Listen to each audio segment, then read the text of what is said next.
Salam sejahtera untuk kita semua. Selamat siang, monggo utatu, monggo dulaa.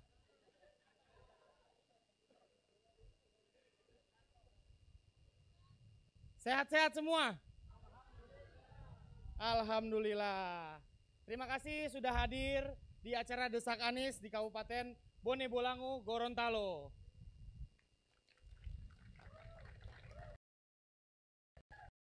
Wololo habari. Mantap. Wololo habari. Nama saya Adrian. Saya di sini yang akan mendampingi bapak-bapak, ibu-ibu, kawan-kawan sekalian. Perlu kawan-kawan ketahui bahwa acara Desak Anies ini diselenggarakan oleh Ubah Bareng. Ubah Bareng ini adalah sebuah platform untuk anak muda yang percaya bahwa perubahan ke arah yang lebih baik hanya bisa dilakukan secara bareng-bareng. Makanya hadirlah Ubah Bareng. Kemarin kita sudah menyelenggarakan Desak Anies di 12 kota. Menjadi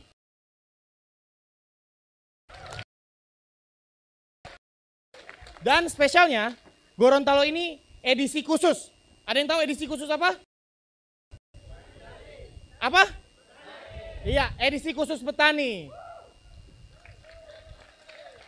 Hidup petani. Hidup petani. Iya. Kemarin Jakarta sudah, Jogja juga sudah, Bandung sudah, Medan sudah, Pekanbaru sudah. Tunjukkan warganya tidak mau diam. Hadirnya Desak Anies hari ini sebagai jawaban. Banyak masyarakat dari berbagai untuk mendesak perubahan. Di sini saya lihat ada bapak-bapak, ibu-ibu. Boleh tepuk tangannya bapak-bapak, ibu-ibu? Di sini juga ada kawan-kawan muda. Boleh tepuk tangannya kawan-kawan muda? Ini nggak kalah rame ternyata kawan-kawan muda. Jadi kita tahu bahwa yang ingin mendesak Pak Anies bukan hanya dari yang senior-senior saja, betul? Tapi dari yang muda sampai yang senior ingin mendesak Pak Anies, ingin menguliti pikirannya, ingin membedah gagasan Pak Anies. Bukan begitu teman-teman, bapak-bapak, ibu-ibu? Oke, saya kemarin dikasih tahu bahwa Gorontalo ini hanya ada 2 musim, betul begitu? Yang pertama musim panas, yang kedua ada yang tahu apa? Iya betul, panas sekali. Nah kalau sekarang ini kita musim apa nih? Yang pertama apa yang kedua? Pertama apa yang kedua? Yang kali ini kayaknya yang pertama nih ya. Karena agak-agak mendung sedikit. Nah, saya pengen agak panasin ruangan ini. Sebelum kita ke panas-panas, kita saksikan dulu bersama sebuah penampilan dari Gorontalo. Sebuah penampilan spesial dari putra-putri asli Gorontalo. Kenapa spesial? Karena penampilannya spesial karena memadukan unsur tradisional. Beri tepuk tangan yang meriah untuk kreasi Saronde.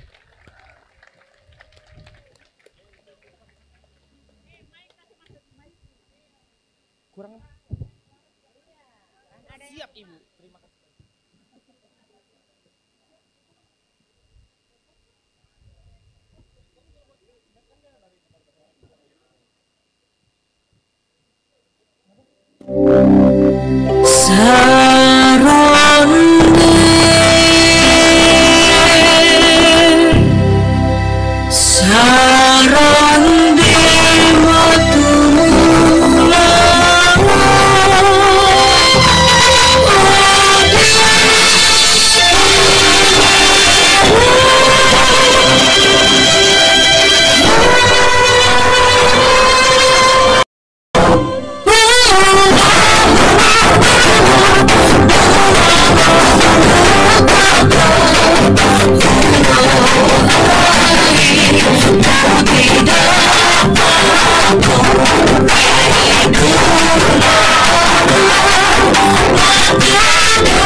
Beri tepuk tangan yang meriah untuk Kreasi Saronde.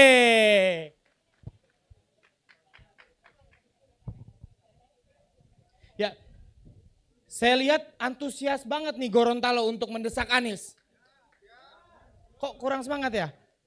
Sudah siap untuk mendesak Anies? Sudah siap untuk mendesak Anies? Tapi sebelum kita masuk ke menu utama, saya mau makin panasin lagi nih ruangan ini. Dengan stand up comedy yang materinya mungkin bisa menjadi pemantik atau inspirasi pertanyaan-pertanyaan bapak-bapak ibu-ibu untuk nantinya mendesak Pak Anies. Langsung saja kita sambut dengan tepuk tangan yang meriah Pak RT Rian Rantang.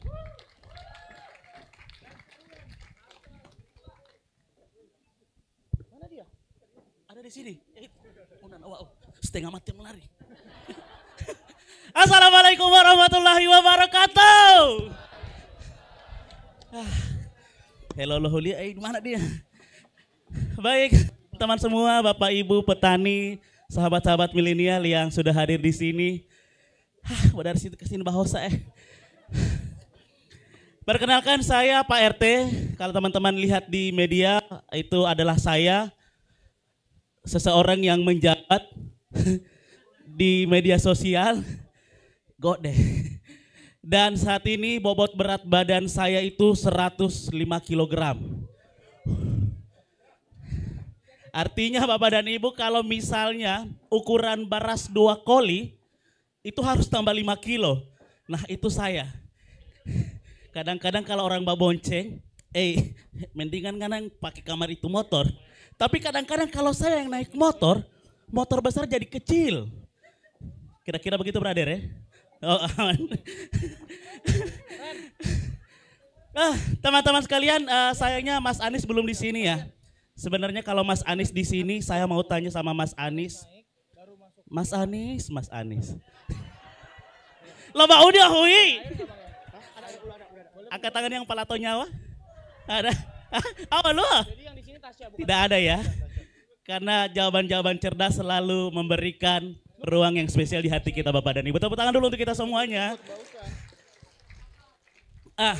Saya ingin bertanya sama Mas Anies, kira-kira bagaimana ilongo buti. Astaga, jangan dulu telepon uti. Biasa koperasi. satu server ya. Ada utang, pinjol. Hati-hati brother. Nah, saya ini kadang-kadang pengen bertanya bagaimana sih kira-kira menjadi warga atau menjadi rakyat biasa sama Mas Anies.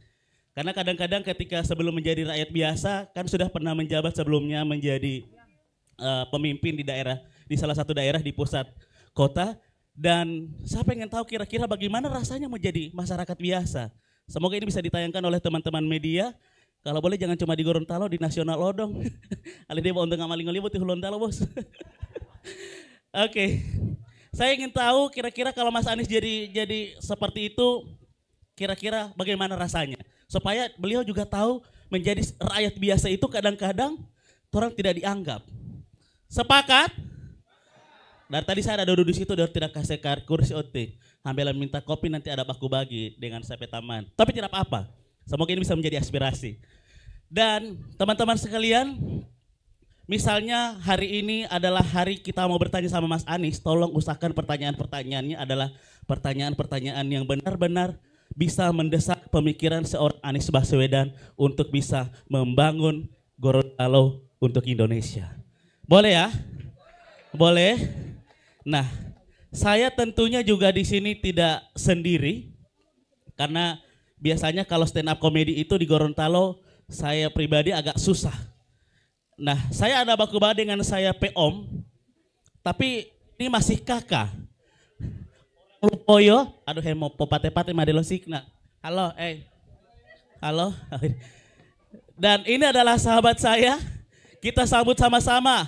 Bukan Anies Baswedan. Memang Nanawa. Halo semuanya. Tunggu, salah naik turun. Hah? Timak tangga. Oh. Lo hunelo tangga. Wah, wait bos. Ente kalau dari sini, ente naik gini. Oh, deh bos sama ya. Kita orang mau suka jalur cepat ya. Ordal. Oke. Kenal pas saya semua ini? Hah? Hah? Oke, yang kenal saya doakan masuk surga, yang tidak kenal saya doakan masuk angin. Nah, musim lopolodi di uti ya. Tidak usah. Kenapa dan tidak kenal Tikaro? Iya, udah pasti orang kenal lah. Jadi, sudah yang kita orang tunggu-tunggu soal ada Rian? Iya. Iya. Nah ini kalau misalnya Tikaro melihat acara Desak Anies di Gorontalo, kira-kira menurut Tikaro acaranya seperti apa, Karo? Iya, acara ini sangat luar biasa, apalagi beliau ini adalah presiden yang selalu membawa jargon tentang perubahan. Oh, Dita.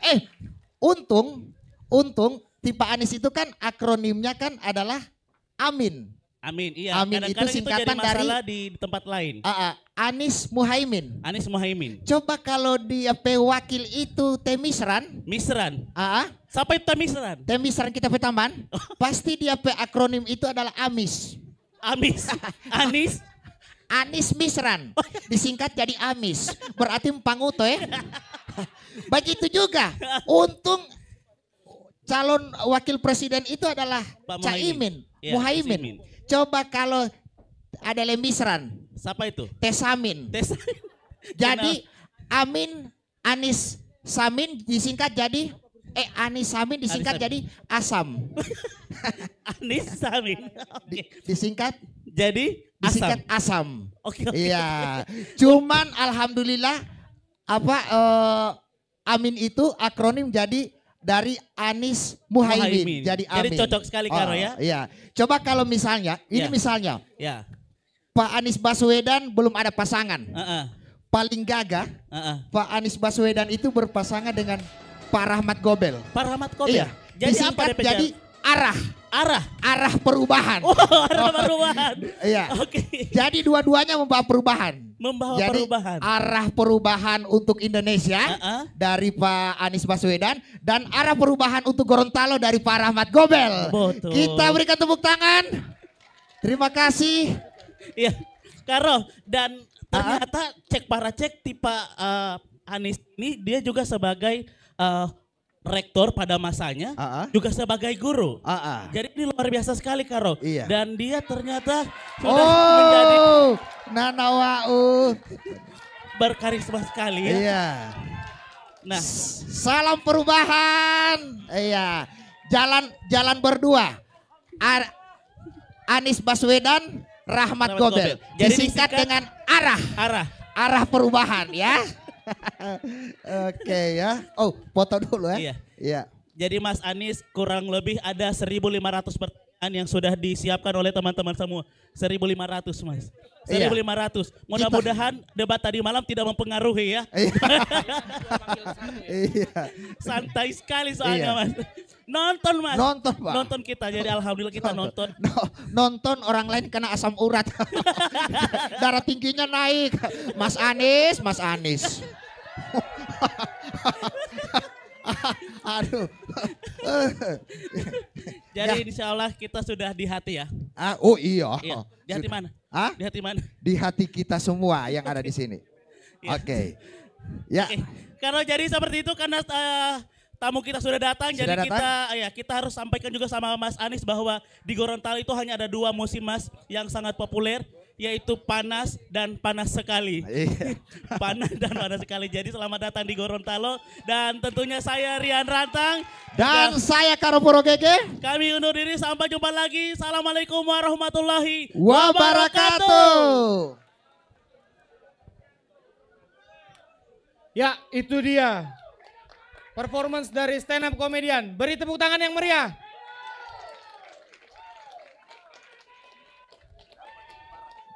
Gimana Pak Anies? Sudah siap untuk didesak warga Gorontalo? Bapak-bapak, ibu-ibu sudah siap untuk mendesak Pak Anies? Langsung saja kita hadirkan sosok yang ingin kita desak. Anies Baswedan. Boleh Pak.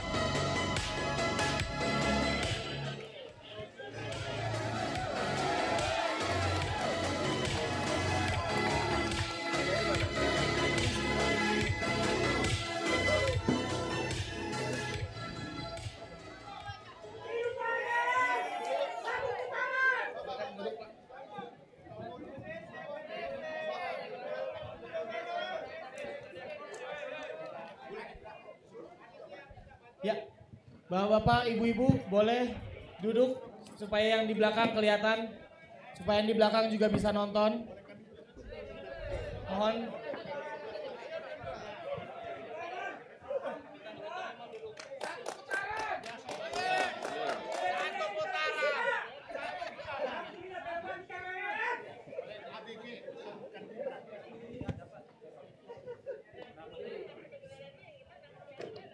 Pak Anies. Wololo habari. Artinya apa kabar Pak Anies? Jawabnya gimana? Pio-pio. Jawabnya gimana tuh? Pio-pio. Baik-baik. Baik sekali. Boleh Pak Anies disambut dulu kawan-kawan dari Gorontalo. Assalamualaikum warahmatullahi wabarakatuh. Selamat siang, salam sejahtera semuanya. Senang sekali. Akhirnya saya bisa sampai ke tanah Gorontalo ini. Pak Rahmat ini udah ngundang beberapa kali, diniatkan berkali-kali. Alhamdulillah, begitu selesai tadi malam debat langsung siap-siap berangkat ke Gorontalo. Alhamdulillah dan kita kumpul semua di sini. Daerah apa ini tempat kita kumpul ini? Bonebo Lango. Oke, siap. Jadi ini judulnya mau desak ini ya. Perasaan tadi malam udah ada desak-desakan. Nah, yuk kita teruskan, silakan. Pak, sesi debat resmi ketiga semalam seru banget ya. Nah, buat bapak-bapak, ibu-ibu di sini pada nonton nggak debat semalam? Pada nonton nggak? Gimana? Oh ya, jadi kita patut berbangga bahwa setelah sesi debat semalam, Gorontalo menjadi provinsi pertama yang dikunjungi Pak Anies. Tepuk tangan dulu. Yang merasa performa Pak Anies semalam keren banget, boleh tepuk tangan. Pak Anies sendiri gimana Pak? Puas dengan performa semalam? Alhamdulillah, kita syukuri yang sudah kita lewati. Ya. Alhamdulillah. Pak Anies ini kan sudah berada di atas panggung. Ya. Sudah siap untuk dihujani dengan desakan-desakan dari warga Gorontalo. Siap, bismillah. Oke, kalau gitu. Pak Anies, gimana Pak perjalanan Bapak menuju Gorontalo? Kayaknya ini bukan pertama kalinya Pak, betul? Pertama kali ini? Oh ini pertama kali? Pertama kali. Pertama kali tiba di Gorontalo, kalau berinteraksi dengan teman-teman dari Gorontalo sudah banyak sekali. Tapi datang ke tanah Gorontalo ini kali pertama dan beberapa jam pertama ini mengesankan sekali. Jadi saya tadi mulai dengan ziarah ke pahlawan nasional, Nani Wartabone.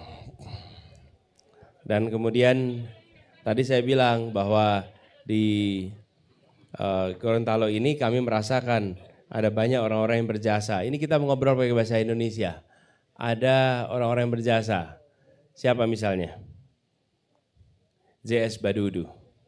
Dari mana itu? Gorontalo. Sastra Indonesia, HB Yasin. Dari mana? Gorontalo. Jadi banyak pakar-pakar juga termasuk Pak Habibie, Pak Katili. Kemudian Pak Tayyip Muhammad Gobel, nih ayahnya Pak Rahmat Gobel. Jadi walaupun jarak kilometer dari Jakarta itu jauh, tapi rasanya datang ke sini seperti datang ke keluarga sendiri. Masya Allah. Amin. Oh ya, Pak Anies, Desak Anies volume 13 ini spesial betul karena mengangkat tema soal pertanian. Dan untuk pertama kalinya diadakan di sawah. Tepuk tangan dulu Bapak Ibu-Ibu. Kayaknya kita nggak perlu. Iya, ini pertama kali depan di sawah nih kita bikin acara ini. Iya betul. Siap. Oke, kita mungkin nggak perlu berlama-lama karena kita ingin dengar gagasan, pikiran dari Pak Anies apa bisa mengatasi masalah yang dihadapi oleh para petani di Gorontalo ini. Pak Anies siap didesak? Siap. Siap. Baik, kita masuk ke segmen 1. Gimana nih?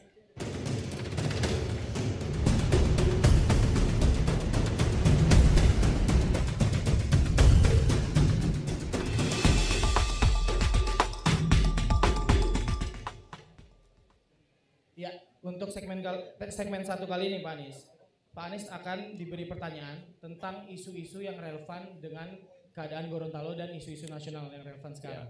Dan Pak Anies punya waktu 2 menit untuk menjawab, dimulai dari Bapak berbicara. Udah semalam dikasih menit, baru dikasih menit lagi. Ya, nggak apa-apa, biar efisien.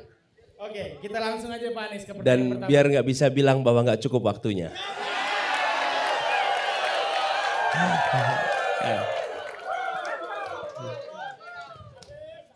Kita langsung mulai ke pertanyaan pertama Pak Anies. Siap.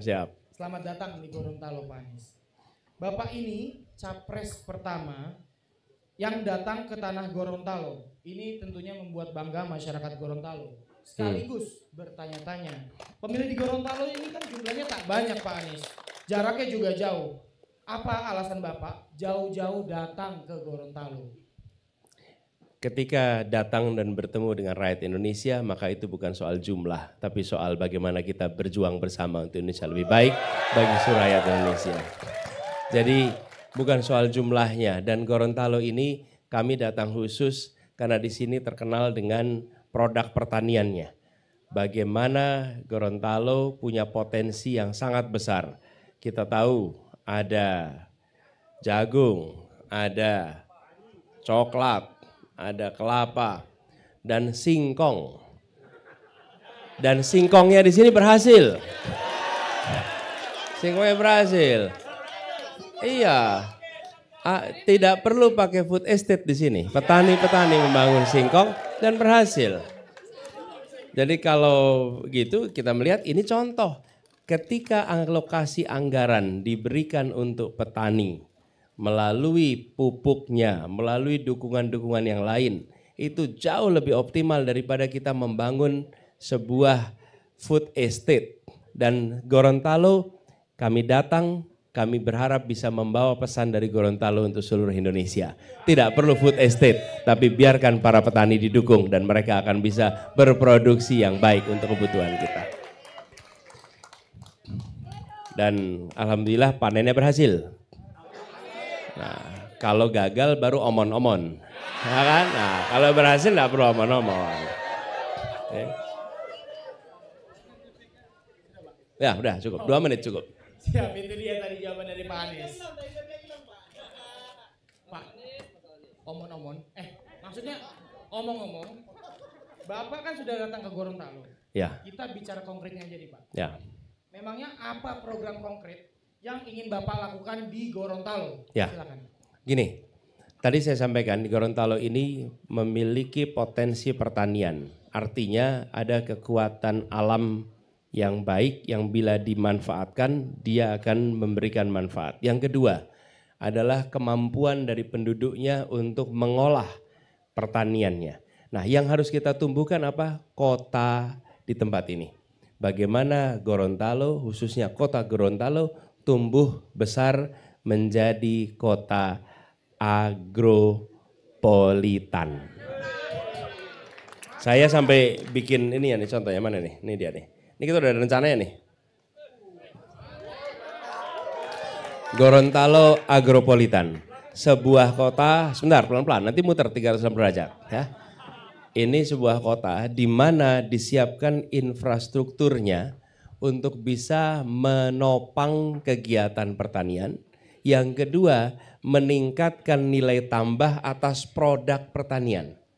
Jadi, di satu sisi, saya berdiri boleh ya? Boleh Pak, silakan. Biar gampang muternya Pak. Nah, gini, di satu sisi produk pertanian ini memerlukan pasokan dan kota menjadi penyedia jasanya. Di sisi lain, ketika pertanian-pertanian itu berhasil dipanen, diciptakan manufaktur-manufaktur untuk peningkatan nilai tambah. Sehingga bukan hanya menjual komoditas mentah, tapi juga menjual komoditas yang punya nilai tambah. Jadi itulah konsepnya. Nah, bagian dari itu adalah ini. Ini udah ada bukunya nih. Pembangunan 40 kota di seluruh Indonesia. Ini 40 kota ini adalah kita berencana mengupgrade kota-kota yang ada di seluruh Indonesia. Kita tidak ingin pembangunan menimbulkan ketimpangan. Karena itu kita memilih bukan membangun satu tempat besar-besaran, tapi lebih dari 40 tempat secara serius ditingkatkan sebagai kota yang lebih maju, kota yang lebih berkembang. Inilah konsep pembangunan 40 kota di Indonesia. Salah satunya adalah Gorontalo. Itu salah satu.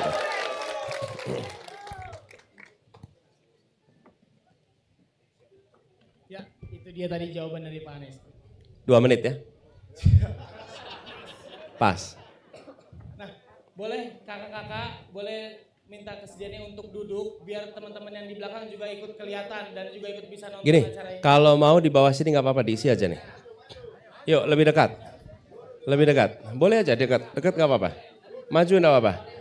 Yang penting jangan naik panggung. Nanti nggak kuat panggungnya. Boleh, duduk di bawah boleh, silakan. Jadi makin dekat makin seru. Yuk. Silakan duduk di bawah boleh. I love you almost full.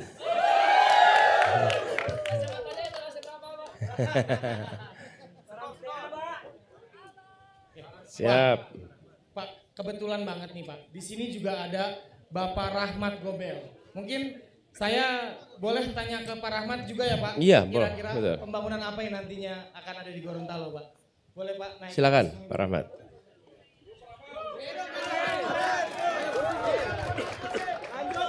Terima kasih. Saya dapat jatah 10 menit. Terima kasih Pak Anies sudah pertama berkenan datang ke Gorontalo dan beliau satu-satunya baru yang pertama kali datang capres di sini. Jadi kalau saya dengan Pak Anies dulu sama-sama di Menteri Kabinet di era pertama, ya di gelombang pertama. Enggak lulus, saya enggak di reshuffle lulus. Saya lulus summa cum laude, Pak Anies cum laude. Gimana Pak Anies? Pak, jadi Pak Rahmat Gobel ini kalau sarjana itu magna cum laude. Di atasnya summa cum laude. Magna cum laude. Kalau saya hanya cum laude. Jadi karena satu perguruan, jadi bicara tentang pembangunan Gorontalo, saya kira kita dengar Pak Anies. Karena sama pemikirannya dengan Pak Anies. Nah, betul kan? Bicara agropolitan, kalau saya bicara tentang pertanian, itu sama kan? Nah, jadi kita kasih waktu Pak Anies yang bercerita tentang agropolitannya itu. Setuju ya? Nanti di Siap. waktu tempat, lain kesempatan saya jelasin kalau ada yang belum jelas. Saya kira gitu Pak, Bapak Presiden. Siap. Bapak nggak mau jelasin dulu pertaniannya? Apa tadi saya bilang Bapak Presiden? Sebelah sini? Sebelah sana? Amin. Siap. Dan ini Pak Rahmat, kalau boleh saya sampaikan. Tadi yang saya sampaikan tentang kita membangun kota untuk satu pasokan kebutuhan pertanian, yang kedua adalah industri meningkatkan nilai tambah. Itu cocok bukan? Bukan kebutuhan di Gorontalo. Sangat cocok. Kita banyak petani, kalau saya datang selalu mempersoalkan masalah keberadaan pupuk dan bibit pada waktu mau musim tanam. Betul kan?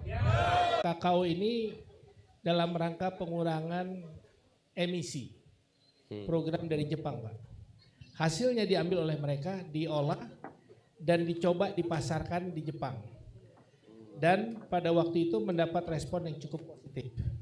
Dan tahun lalu pada waktu bulan November akhir ada pameran coklat di Perancis, ini diperkenalkan kembali dan mendapat respon yang positif. Jadi tanah Gorontalo ini tanah yang subur sebetulnya Pak. Untuk pertanian tanam apa aja bisa. Nah perlu memang ada dukungan yang lebih fokus bagaimana untuk bisa menanam berbagai macam jenis dan meningkatkan Ya. produksinya. Dan ini ya Pak Rahmat, Bapak Ibu sekalian, teman-teman petani, banyak persoalan-persoalan di bidang pertanian itu yang bukan membutuhkan kerumitan ilmu, kerumitan teknologi. Yang dibutuhkan adalah keseriusan dalam menangani dan menuntaskan. Begitu ada keseriusan, selesai masalahnya.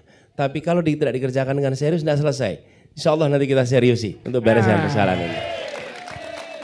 Oke, sip. Makasih Pak Rahmat. Itu dia tadi, terima kasih Pak Rahmat. Pak Anies, Ini buat saya coklatnya nih. silakan Pak. Dicoba Pak. Boleh dicoba ya? Kalau saya coba nggak menimbulkan ketimpangan nanti. Ada yang dapat, ada yang tidak itu nanti. Ayo. Ya, Pak Anies, sebelum kita masuk ke segmen kedua, Ya. aku mau ngasih kesempatan buat para hadirin yang hadir di sini untuk menyampaikan aspirasinya, hanya satu orang. Bukan bertanya, tapi menyampaikan aspirasi dan keresahannya kepada Pak Anies. Ya, untuk para petani. Ya. Aku bakal hitung, di hitungan 1 yang ketiga, angkat tangannya bakal aku pilih. Oke? Kita mulai ya. 1, 1, 1. Ya, boleh Pak. Naik ke atas panggung. Silakan Pak, aspirasi ya Pak, keresahan. Jangan bertanya Pak. Pertama-tama terima kasih sampaikan Pak Anies sudah sampai ke daerah Gorontalo, daerah Keramat. Terima kasih Pak. Beruntung, sekali lagi beruntung Bapak datang ke Gorontalo, daerah ini daerah Keramat. Insya Allah Bapak jadi presiden. Insya Allah. Pertanyaan saya tertulis Pak, agak terlalu tajam pertanyaan saya. Ya, tentang pemilihan Pak. Menurut saya, pertahanan dan keamanan Indonesia belum terwujud secara menyeluruh. Seperti yang terjadi di Irian Barat. Sepertinya ABRI yang dikirim ke Irian Barat hanya menyerahkan nyawanya Pak. Hanya menyerahkan nyawa ke sana. Dengan alasan katanya tidak boleh diserang karena hak asasi manusia. Tapi KKB itu adalah melanggar hak asasi manusia. Bagaimana trik-trik yang Bapak lakukan tentang bagaimana menangani masalah Irian Barat? Itu salah satu pertanyaan saya. Kesempatan saya kembalikan kepada Bapak. Itu dia tadi. Ya, terima kasih banyak. Walaupun mintanya aspirasi tapi dikasih pertanyaan juga. Memang banyak sekali Pak yang ingin bertanya semua. Pak, namanya siapa Pak? Nama saya adalah penyandang profesi guru. Saya adalah penyandang profesi guru, tapi sudah pensiunan. Nama saya adalah Suwiryo Badu. Ya, Suwiryo Badu. Bukan Kartosuwiryo Pak. Terima Ya, kasih Pak makasih. Suwiryo Badu. Boleh gini, Pak Suwiryo, itu pertanyaan penting karena menyangkut nyawa dari saudara-saudara kita yang bertugas di angkatan bersenjata. Karena mereka yang harus menjalani yang sulit-sulit. Kita di sini ya Pak ya. Kita bahas Papua nanti ya. Kita bahasnya Gorontalo dulu Pak ya. Ya, makasih. Yuk, terusin. Oke Pak Anies, kita masuk ke segmen 2 Pak Anies. Di segmen kali ini kita sudah punya pertanyaan dari para penonton yang di rumah. Yang sudah kita pooling lewat kanal Ubah Bareng. Peraturannya sama Pak Anies. Kita bacakan pertanyaannya, Bapak bisa menjawab 2 menit dari mulai Bapak berbicara. Kita langsung saja masuk. Yuk. Segmen 2. Jawab nih. Prof. Anies masih semangat? Siap, sangat semangat. Apakah sudah ada pertanyaan yang begitu mendesak? Selalu mendesak ini. Atau perlu Selalu mendesak. kita berdua ngobrol Pak di ruangan tertutup? Oh, jangan ada pembicaraan di ruang tertutup. Semua dibicarakan di ruang terbuka. Pak, sesi kali ini kayaknya akan makin panas nih Pak. Mohon agak dikontrol emosi dan etika. Karena tadi malam kata etika itu nggak tahu kenapa. Jadi trending di Twitter Pak. Saya pun nggak ingin berlama-lama. Langsung saja ke pertanyaan pertama. Ya, apa itu? Pak, kartu tani ini sekarang ini malah bikin repot petani. Kalau mau beli pupuk subsidi, petani sudah lelah dengan masalah ini. Apa solusi Bapak untuk masalah pupuk subsidi yang sudah menahun ini? Ya, gini. Serta apa kebijakan Bapak untuk kartu tani Ya. terkait kartu tani? Ya. Silakan Pak. Makasih. Jadi ketika bertemu dengan petani dimanapun, mereka menyatakan kesimpulan saya ada 3 masalahnya. 1 pupuk, 2 pupuk, 3 pupuk. Ini di mana-mana masalahnya pupuk. Dan ketika pupuk itu masalah bagi kami ini sesuatu yang aneh. Kenapa aneh? Jumlah lahan yang perlu pupuk itu jelas. Dari tahun ke tahun tidak berubah. Yang kedua, jumlah produksi semua komoditas itu jelas. Yang ketiga, pasarnya pun jelas. Rumah tangga yang membutuhkan. Sesuatu yang seharusnya memiliki pasokan yang stabil.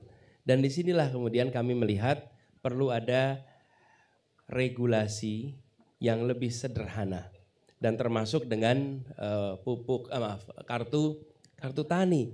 Kartu tani itu kalau dari dengar apa yang disampaikan para petani malah merepotkan. Tidak tahu di sini merepotkan tidak kartu tani? Merepotkan. Karena itu kami melihat kami akan tidak menggunakan kartu tani lagi. Kami buat sederhana. Petani butuh pupuk tinggal datang ke tempat di mana kita akan siapkan lewat koperasi, lewat warung. Dan lalu mengambil sesuai dengan kebutuhannya kapan saja. Jadi dibuat sederhana.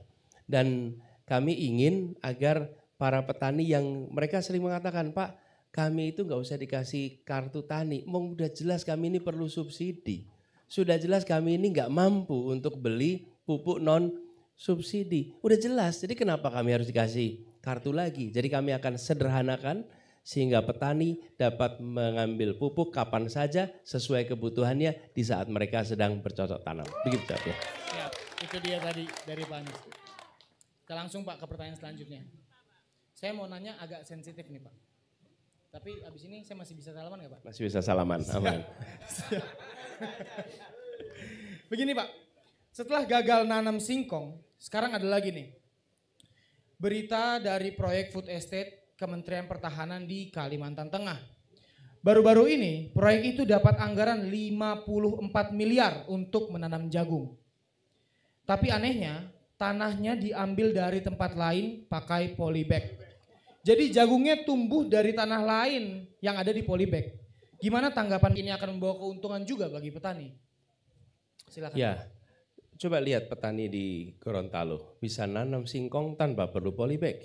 Bisa nanam jagung tanpa perlu polybag. Kenapa? Karena lahannya sudah cocok, siap untuk dikerjakan. Dan bayangkan bila dana seperti itu justru dipakai untuk menyiapkan pupuk bagi para petani daripada diseberikan kepada food estate yang dalam prakteknya dikelola korporasi yang ujungnya lingkar-lingkar itu terus yang pada dapat proyeknya. Nah, ini yang kami ingin ubah. Karena itu kenapa ke depan kami lebih mendorong kontrak farming daripada food estate. Apa kontrak farming itu? Kontrak pembelian hasil panen. Jadi, dan ini sudah kami kerjakan. Jadi Bapak petani Ibu sekalian, kami di Jakarta itu membuat sebuah kerjasama dengan kelompok-kelompok tani agar produk pertanian mereka kami beli, lalu ada kontraknya selama 5 tahun dan disepakati harganya. Ada plafon bawah dan plafon atas.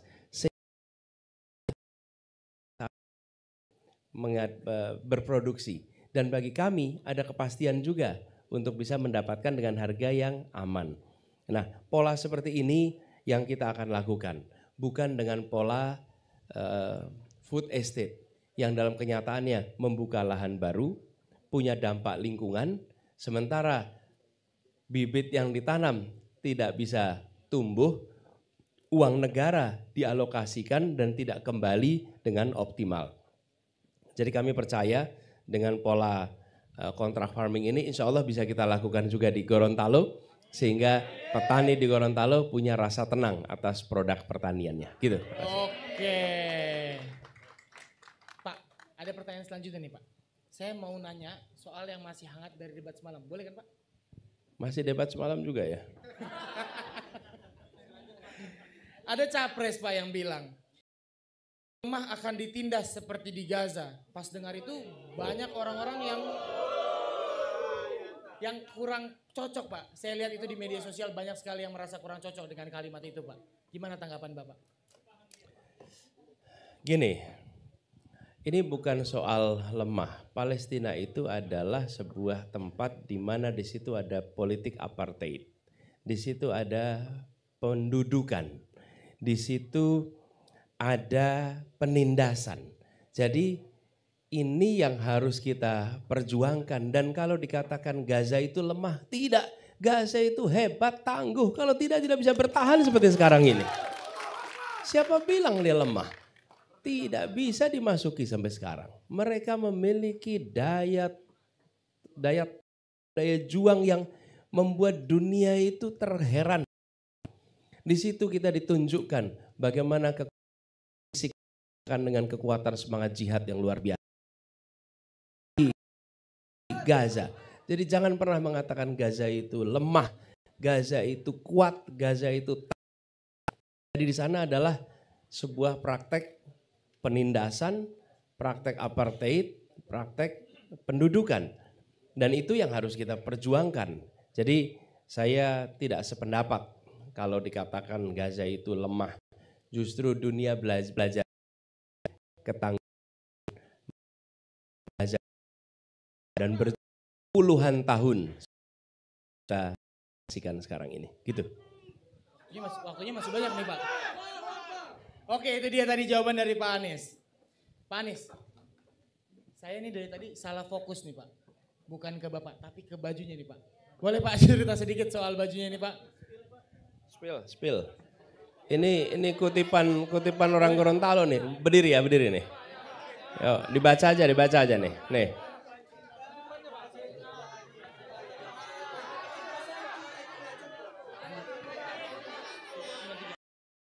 Nah, gini. Kebaca. Yuk. Nih. Tanpa cinta, kecerdasan itu berbahaya.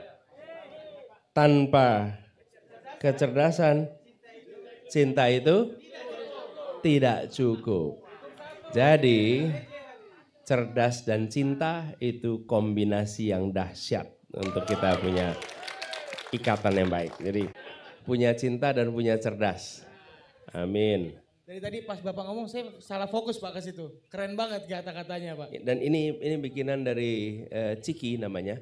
Ciki itu nanti teman-teman bisa Google. Dia memproduksi jaket, rompi, kaos dengan pesan-pesan seperti ini. Ciki Fauzi, anaknya Kang Fauzi. Yuk. Beri tepuk tangan dulu yang meriah untuk Pak Anies. Nah, bapak-bapak, ibu-ibu, dengan langsung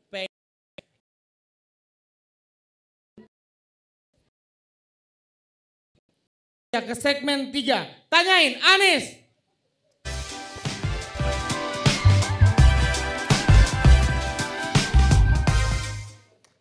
Ya, di segmen kali ini aturannya masih sama pada desak Anies sebelumnya. Pada segmen ini audiens diberi kebebasan untuk bertanya dengan memiliki waktu 1 menit. Yang kemudian ditanggapi oleh Bapak Anies dalam 2 menit. Ditekankan kepada audiens untuk bertanya 1 menit. Jangan lebih, oke? Saya akan hitung pada hitungan 1 yang ketiga. Angkat tangannya akan saya pilih untuk maju ke depan, oke? Saya berdiri Pak ya.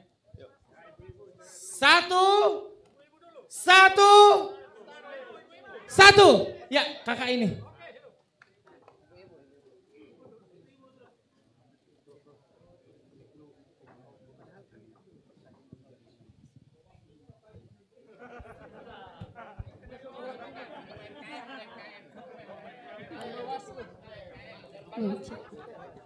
Baik, terima kasih. Assalamualaikum warahmatullahi wabarakatuh. Perkenalkan, nama saya Rahmati Alawajo, satu pengurus pembinaan pertanian pedesaan di desa, dan alhamdulillah Pak, kami selain membina pertanian, saat ini kami sudah ada produk pertanian. Ini Pak. Bisa dilihat. Ya, jadi Pak, sekarang ini masalah di pertanian tidak hanya soal pupuk, namun juga pemasarannya, namun juga ada yang namanya krisis pertanian milenial, Pak. Jadi, mana pandangan Bapak terhadap krisis petani Indonesia, dan berdasarkan data BPS, sekitar 60,4% usia petani di Indonesia itu 45 tahun ke atas. Dan menurut Bapak, bagaimana pandangan Bapak terhadap krisis petani di Indonesia, khususnya di Gorontalo, Pak? Terima kasih. Oke, saya jawab ya. Apa? Tia? Biasanya? Tia. Oke. Baik, ini Tia. Pertama, saya apresiasi sekali bahwa bekerja dan berkarya di sektor pertanian. Ini mudah-mudahan jadi inspirasi buat teman-teman muda.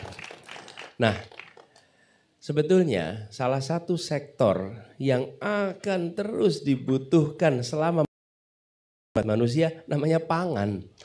Sektor pangan itu selama masih ada manusia pasti akan ada pangan. Sektor itu potensinya luar biasa. Nah, ada hulu, ada hilir. Banyak anak-anak muda sudah masuk ke hilirnya. Banyak tuh, restoran, kafe, itu hilir tuh paling ujung. Tapi di hulu masih belum. Kenapa? Karena hilir sudah terbukti menguntungkan. Sudah terbukti bisa hidup, bisa sejahtera. Karena itu di hilir tumbuh. Tapi di hulu belum. Itu sebabnya tata niaganya harus diperbaiki oleh negara. Kalau negara tidak memperbaiki tata niaga, ya tidak akan ada anak muda mau masuk di sektor hulu pertanian. Karena disitulah sesungguhnya kunci utamanya. Nah, kami berencana memperbaiki sektor ini. Dengan begitu kami anak-anak muda nanti melihat hulu sektor pertanian sebagai kesempatan untuk berusaha, kesempatan untuk berbisnis. Sehingga jadi 60% lebih dari petani kita usianya 45 tahun ke atas. Nantinya kita banyak generasi baru mau masuk ke sektor pertanian. Jadi kita tidak bisa bilang kepada anak-anak muda masuk ke sektor pertanian di hulu selama sektor ini belum tumbuh tata niaga yang sehat.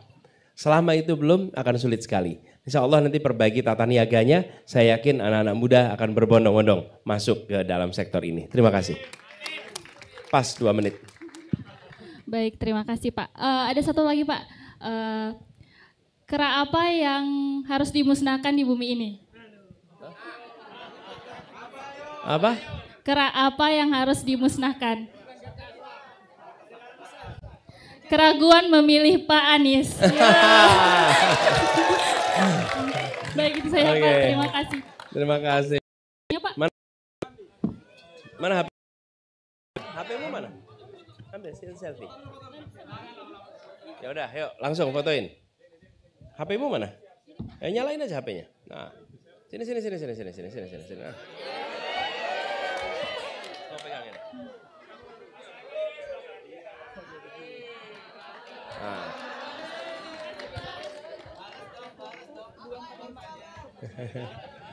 Oke, itu dia. Terima kasih.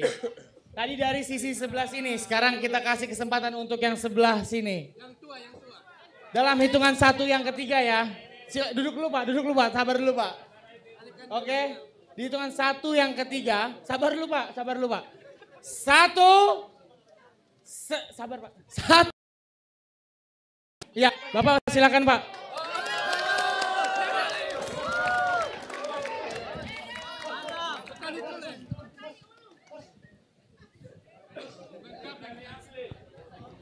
Tenang saja Pak Anies, kami sudah ada di sini.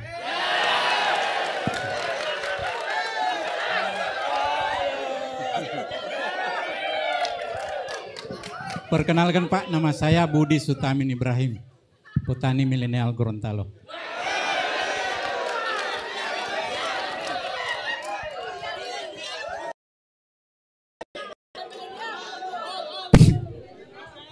Permasalahan yang sering kami hadapi di Gorontalo Pak, di saat panen raya, masuk panen raya, pemerintah selalu mendatangkan impor beras. Untuk itu bagaimana kiat Pak Anies untuk menangani impor beras di saat Bapak insya Allah terpilih nanti.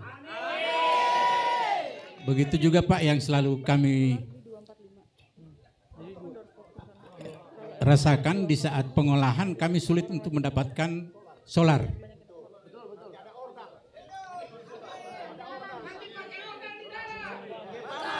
Lagi Pak, insya Allah Pak Anies menang besar di Gorontalo. Sudikah Bapak memberikan 1 jatah menteri untuk Provinsi Gorontalo? Insya Allah Bapak Rahmat Gobel.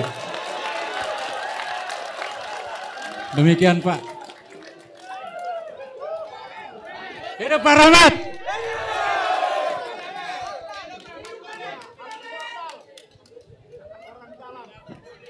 Pak Budi nggak mau jadi menteri, Pak Budi? Cukup jadi petani saja Pak. Siap. Ya, gini Pak. Terima kasih. Ini salah satu yang dikeluhkan. Ketika panen, lalu muncul impor, harga jatuh. Dan kemudian petani justru mengalami kerugian. Ini yang insya Allah akan kami kendalikan sama-sama. Jadi kami ingin agar para petani itu memiliki kepastian harga. Itulah sebabnya mengapa kontrak farming atau kontrak pembelian hasil panen itu menyelamatkan. Karena dengan adanya kontrak itu, apapun yang terjadi di luaran, maka petani sudah memiliki rasa aman karena ada kontrak atas apa yang diproduksi. Dan ini harus ditumbuhkan Pak. Dan kami melihat ketidakpastian itu sistemik, artinya bukan sesuatu yang disebabkan pribadi-pribadi, tapi keseluruhan tata niaganya menimbulkan ketidakpastian. Nah dengan adanya kerjasama kontrak pembelian hasil panen, insya Allah membuat rasa tenang. Solar ini mana kita akan perbaiki distribusi solar itu khususnya di sentra-sentra produksi pangan. Sehingga sentra produksi pangan baik pertanian maupun perikanan itu tidak terganggu karena pasokan solarnya itu aman. Insya Allah kita siapkan. Dan soal aspirasi dari Gorontalo ya insya Allah siap.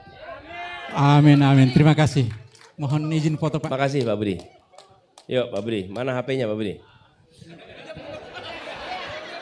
Tidak punya HP. Oke, berdiri aja, berdiri. Anda berdiri, yang motor berdiri. Nah gini, yuk.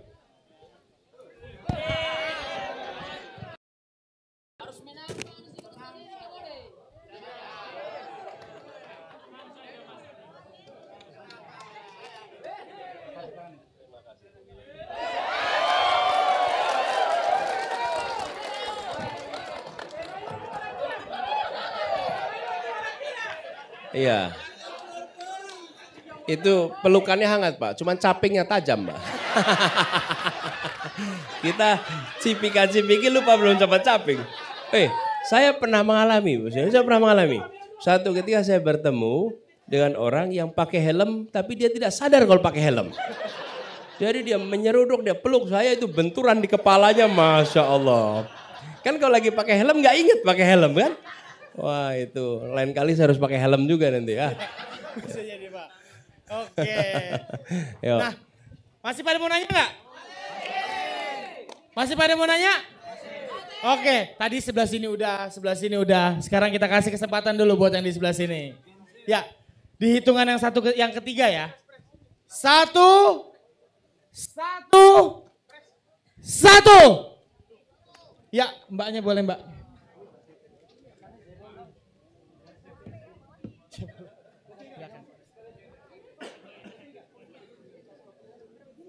Silakan Mbak. Aduh, deg-degan, bismillah. Assalamualaikum warahmatullahi wabarakatuh, Abah.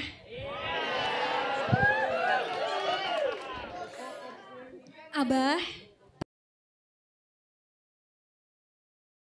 saya adalah salah satu guru honorer di sekolah yang ada di Gorontalo. Kita berbicara tentang agrikultur tadi. Saya melihat, Bapak, bagaimana wilayah-wilayah di Indonesia itu maju dengan pendidikan agrikulturnya. Kita pengen, kalau kemarin kita udah berkoar-koar dengan pendidikan maritim, kita coba Bapak, next 5-6 tahun ke depan Gorontalo harus punya porsi potensial untuk jadi pionir bahwa Gorontalo maju pendidikan agrikulturnya. Kenapa? Karena kami ke depan di tanah kami sendiri yang memegang di tanah kami, ini malah dipegang oleh orang-orang di luar. Sementara nasib anak-anak kami nantinya atau bahkan kami di usia milenial sekarang itu masih belum tentu nasibnya di tanah sendiri. Bagaimana Abah nantinya insya Allah menjadi seorang calon presiden? Mbak, waktunya Mbak. Mbak. Abah. Ini idenya bagus sekali. Jadi dengan adanya kemajuan ilmu pengetahuan di bidang istilah kami agro maritim. Jadi Indonesia ini kepulauan, ada satu aspek adalah kegiatan pertanian, satu aspek kegiatan perikanan. Dua-duanya itu sama-sama di kepulauan ini perlu pendidikan. Dan tadi menarik sekali, ilmu pengetahuan terbaru di bidang ini sangat diperlukan supaya peningkatan nilai tambah itu terjadi. Kalau kita hanya meneruskan apa yang sudah dikerjakan oleh generasi-generasi sebelumnya, baik-baik saja. Tapi banyak proses yang bisa dikerjakan lebih efisien, bisa lebih efektif, dan harapannya nanti nilai tambah itu lebih besar lagi. Nilai tambah itu apa sih? Nilai tambah itu begini, ketika kita memproduksi misalnya jagung hanya sebatas jagung saja dan tidak ditingkatkan menjadi hasil olahan, maka pendapatan yang diterima ya sebatas timbangan jagungnya. Tapi kalau dia sudah bisa diolah, maka akan mendapatkan pendapatan lebih tinggi lagi. Lalu soal pengolahannya, ketika kita menanam jagung dengan cara yang tradisional, dengan menanam jagung dengan ilmu yang terbaru, maka kita akan bisa mempercepat proses penanamannya, mempercepat proses panennya, memanfaatkan teknologi, dan itu membutuhkan ilmu. Jadi Bu Guru Miss Septi, Bu Guru Septi terima kasih. Idenya bagus sekali, insya Allah kita inkorporasi Gorontalo menjadi agropolitan yang punya sekolah agroculture ya.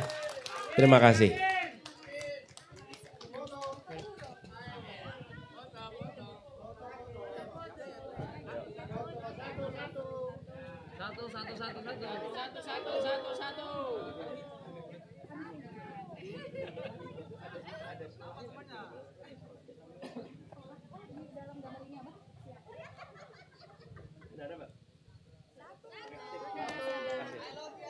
Iya, terima kasih.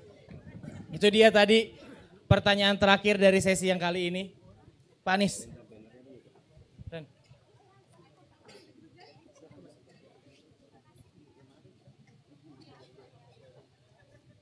Ini salah satunya adalah hub komunitas petani kota dan sekolah. Jadi bagian dari pembangunan yang kita harapkan adalah riset pertanian jagung dan kokoa. Kita berharap bisa membangun hub komunitas petani kota dan sekolah, galeri kokoa di sini, kemudian pertanian kampung kota, waterfront Sungai Bone, pasar utama Koko Gorontalo, dan halte bus Translingko Gorontalo. Harapannya itu bisa dilakukan. Ya. Oke, itu dia. Pak Anies, sebelum kita tutup acara ini Pak Anies, saya ingin Adrian, ya. Yuk, siap. Saya ingin mengajak Bapak untuk melihat ke belakang, Pak. Betapa indahnya Gorontalo, Pak. Ya. Sebetapa indahnya Gorontalo, tapi petani-petani di sini masih kesulitan menjalani hidupnya. Jadi harapannya, Ya. Saya mendengarkan. oke. Jadi harapannya semoga ada perubahan di Gorontalo ini, Pak. Ya. Semoga petani-petani ini menjadi makmur. Ya. Dan betul. Tadi ketika saya sampai ke sini, Pak, ini salah satu latar belakang Desak Anies yang terbaik yang pernah saya lewati. Karena ini bukan visual yang dicetak. Ya, ini backgroundnya luar biasa. Ini menggambarkan kekayaan alam. Nah, kita harus melakukan begini. Apa itu perubahan? Kalau boleh saya sampaikan.